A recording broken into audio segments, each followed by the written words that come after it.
Bonjour à tous, je suis le docteur Madani et aujourd'hui je vais vous parler des règles douloureuses.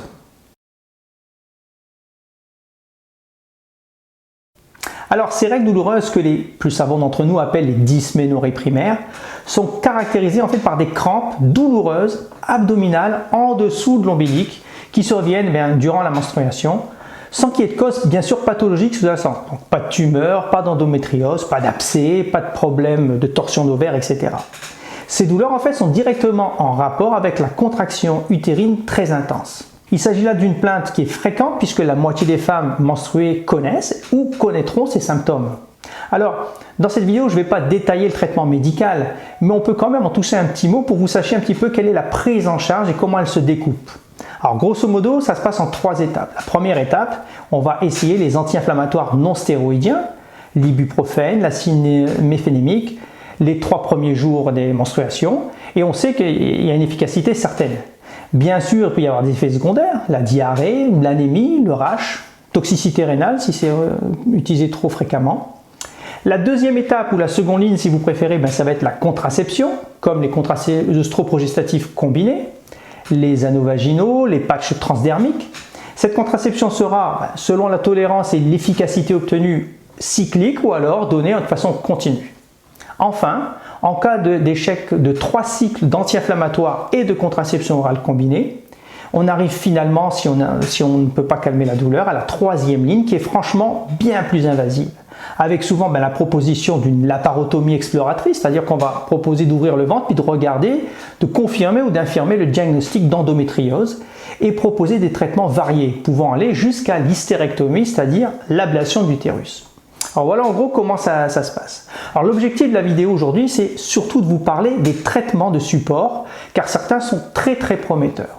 Alors, parmi les méthodes qui sont décrites et que vous trouverez dans la littérature, il y aura l'exercice physique, l'application locale de chaleur, la thérapie comportementale, dont l'objectif en fait est de modifier la façon dont nous percevons la douleur, avec par exemple l'hypnothérapie.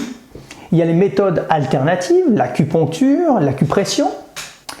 Mais il faut bien reconnaître que pour l'instant, en fait, les résultats de ces méthodes sont plutôt décevants. Et puis, il y a l'adaptation de son régime alimentaire pour diminuer les crampes.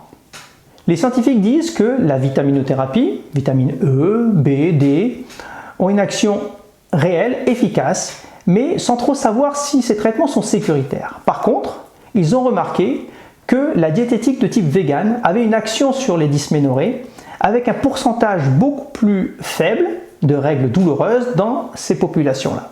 En plus d'augmenter bien sûr le bien-être général, de favoriser la perte de poids, puis d'augmenter le niveau d'énergie des patientes qui consomment vegan.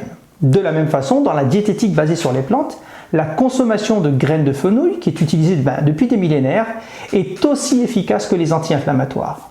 Mais bien sûr, sans les effets secondaires qu'on a décrits tout à l'heure. Ça traite les crampes en relaxant les fibres musculaires de l'utérus, mais bien sûr, ça peut augmenter du coup un petit peu le saignement. Il faut compter à peu près 10% de saignement supplémentaire.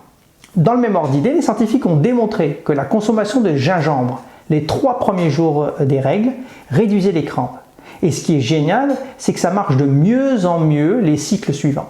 En plus, c'est pas cher et il ne faut pas en consommer des quantités astronomiques. Un quart de cuillère à café 3 fois par jour suffira à être efficace. Mais la cerise sur le gâteau avec le gingembre, c'est qu'il possède 2 autres actions très intéressantes. Donc en plus de soulager les crampes, il réduit le saignement. Donc en bout de course, on se retrouve avec moins d'anémie par carence en fer. S'il est consommé en période prémenstruelle, il permet également de réduire significativement en fait, les symptômes prémenstruels. Vous savez, les symptômes affectifs, saut d'humeur, irritabilité, anxiété, les symptômes physiques également, diminution du ballonnement abdominal, diminution de la tension mammaire, moins de fatigue, moins de vertige, moins de bouffées de chaleur. Et ça, bien sûr, sans en prendre aussi de grandes quantités. 1/8 de cuillère à café, 2 fois par jour, 1 semaine avant la période, fera l'affaire. Voilà ce que je pouvais dire aujourd'hui sur ce sujet. J'espère que ça vous a plu. N'oubliez pas, s'il vous plaît, de vous abonner et puis de partager ma vidéo.